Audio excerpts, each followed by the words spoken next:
Hello दोस्तों। आज हम इंग्लिश लिटरेचर की एक मशहूर कहानी जो ऑलमोस्ट सभी ने किसी न किसी रूप में सुनी है, ए लेटर टू गॉड। इस कहानी के माध्यम से हम ये देखेंगे कि लेखक ने किन बिंदुओं को उठाया है। कहानी जब चलती है तो स्पष्ट हो जाता है बिना कहे ही कि ईश्वर कहीं नहीं है, और ईश्वर जिनके लिए है वो लोग या तो बहुत सीधे हैं या बहुत चालाक और मक्कार हैं। ईश्वर एक कोरी कल्पना है, ये तमाम विद्वानों ने कहा है, और दुनिया की दो महाशक्तियाँ आज चाइना और रशिया इस सिद्धांत पर चलती हैं। तो कहानी लेटर टू गॉड एक किसान है, सीधा सच्चा सरल और गरीब किसान, जिसका नाम है लेंचो।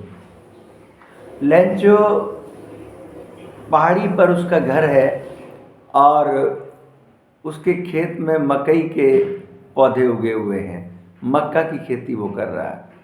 उसको ये उम्मीद है कि एक छोटी सी बारिश, बस छींटे पड़ जाएं तो उसकी फसल बहुत शानदार हो जाए और मज़ा आ जाए ज़िंदगी का। ऐसा ही होता है कि एक रात को वो अपनी पत्नी से बात कर रहा है इस बारे में, और हल्की सी ठंडी हवा के झोंके उसे महसूस होते हैं और वो खुश हो पड़ता है। वो इतना खुश होता है कि बस नाचने लगता है, और धीरे से फिर क्या होता है कि मोटी बूंदें आती हैं, कुछ छोटी बूंदें, कुछ मोटी बूंदें। वो अपनी पत्नी से कहता है कि देखो, ये जो बड़ी बूंदें हैं ये 10 पीसोज हैं, जैसे हम 10 पैसे कह सकते हैं, और छोटी बूंदें ये 5 पैसे हैं, 5 पीसोज, है ना।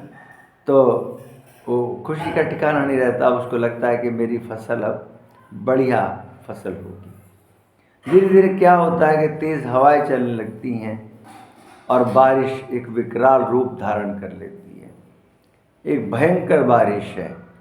अब लेंचो का मन घबराने लगता है, वो डरने लगता है। अपने खेतों को बचाने के लिए वो कुछ भी नहीं कर सकता। बारिश तेज हो गई है और मोटे मोटे ओले पड़ने लगे। जो उसके खेतों में मकई के पौधे लगभग तैयार थे, जिनमें अब फसल आनी होती है, उन पर फूल आया हुआ था। पौधों पर जो ऊपर दिखता है ना, मक्का के खेत में जो बालियां से निकल जाती हैं, वो उसका फूल है। अंदेशा होता है कि अब इसकी गांठों पर जो है वो, जिसको हम बोलते हैं भुट्टे, वो लगेंगे। ठीक है। अब लेंचो घबरा जाता है। तो सुबह उठते ही जब वो देखता है अपने खेत को, तो सिर पकड़ लेता, रोने लगता है, क्योंकि ओलों ने उसकी फसल को चौपट कर दिया था। यहाँ तक कि आसपास के पेड़ों पर पत्ते नहीं रह गए थे। ओलों ने छत को बिल्कुल छत विछत कर दिया है। अब वो अपने बेटों से एक बड़े पत्थर पर खड़े होकर कहता है कि बच्चों, इस साल हमें भूखा रहना होगा, क्योंकि हमारी फसल चौपट हो गई है। लेकिन तभी उसके मन में एक ख्याल आता है, ओह, घबराने की कोई ज़रूरत नहीं, क्योंकि ईश्वर तो है, उसने सब देख लिया है और वो हमारी मदद करेगा। वो सीधा सरल सच्चा किसान घर आता है और एक लेटर लिखता है। That is the letter to God, ईश्वर के नाम पत्र। वो लिखने में अच्छा है। अपनी परेशानी को वो कहता है कि आप सब जानते ही हो और मुझे कहने की ज़रूरत नहीं, बस ये है कि मुझे 100 सेंट्स, है ना, 100 सेंट एक मुद्रा वहाँ की, जहाँ का ये नॉवेल या स्टोरी है, तो 100 सेंट की केवल ज़रूरत है, मुझे ज़्यादा की ज़रूरत नहीं। मेरे बच्चे और मेरा परिवार आराम से कर लेगा और हम इसमें फसल दोबारा बोलेंगे। मुझे इतनी ज़रूरत ज़्यादा नहीं चाहिए। और लिफाफे के ऊपर वो लिखता है टू गॉड, भगवान के नाम। ठीक है।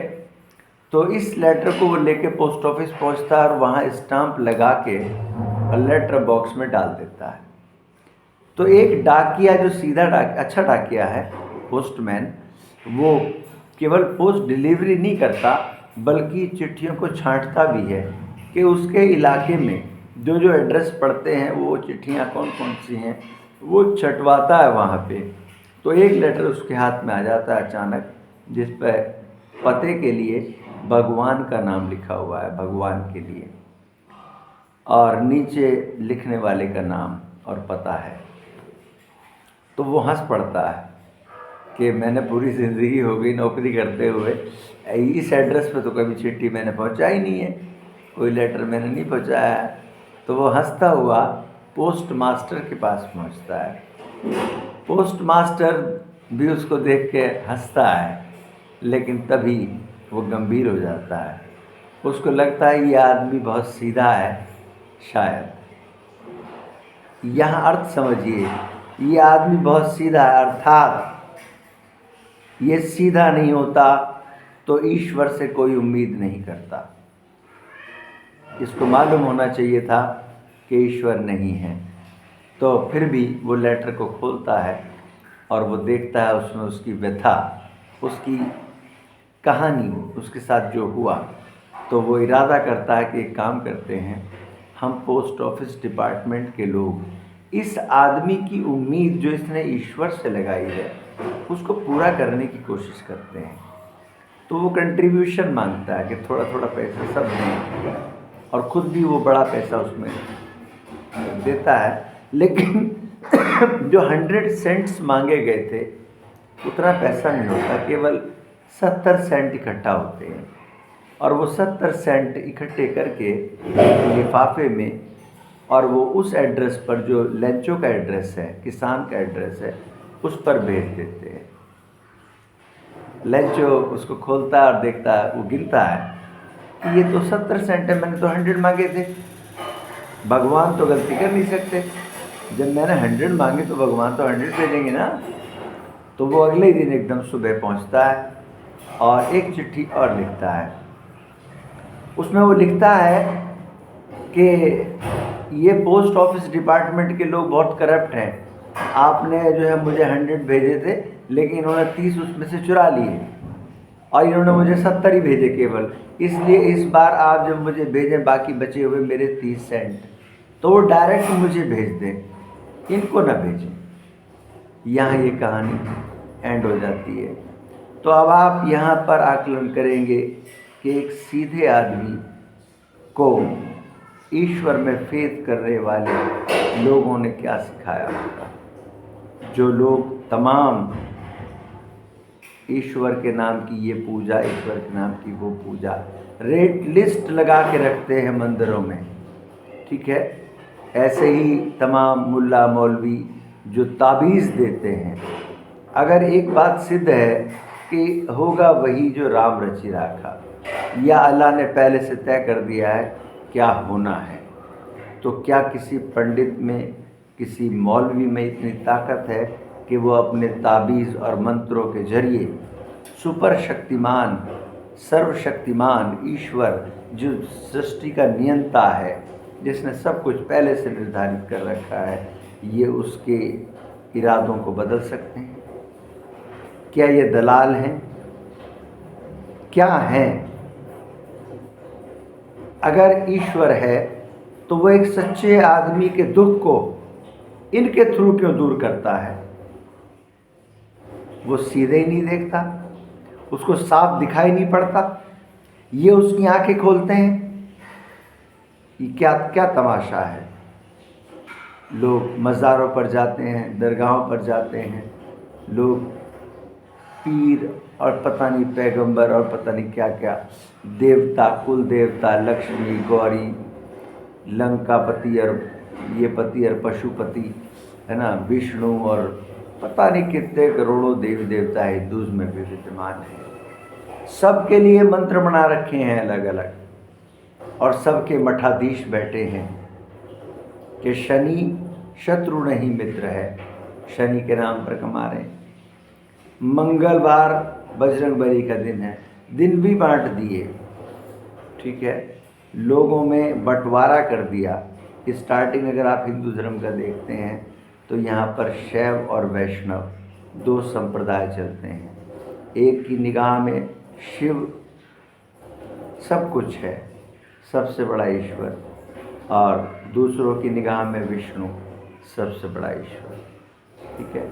आरंभिक जो काल था हिंदू धर्म का, मतों के आधार पर दो संप्रदाय यहाँ चलते थे, और सारी दुनिया में जितने प्रचलित धर्म हैं उन सब में दो शाखाएं ज़रूर हैं।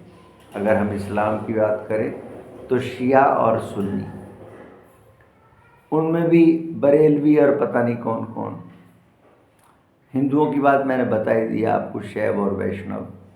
अगर हम क्रिश्चियन की बात करें तो कैथोलिक्स और प्रोटेस्टेंट्स। जैनियों की बात करें तो दिगंबर और श्वेतांबर। इवन अगर बुद्धिज़्म की बात करें तो हीनयान और महायान। यानी खुद धर्म जो है वो दो हिस्सों में बटा हुआ है और विचारधाराएं अलग हैं। तो ये एक ढोंग और पाखंड के सिवा कुछ भी नहीं। ईश्वर केवल सीधे साधे लोगों के दिमाग में बसाई गई एक, जिसको षड्यंत्र है, वो है, ताकि वो आदमी मुसीबत के लिए दलालों के पास आए कि मेरी मुसीबत टाल दो। मेरे ऊपर 7.5 चल रही है, तो वो बता देंगे इतना दान दो, इतनी दक्षिणा दो, इतना ये करो। वो कर्जा लाएगा, बता देंगे कांवड़ लाओ, उसको वहाँ चढ़ाओ, ये करो वो करो। ये एक धंधा है, इस धंधे को समझने की ज़रूरत है। जय भीम, जय भारत, जय हिंद।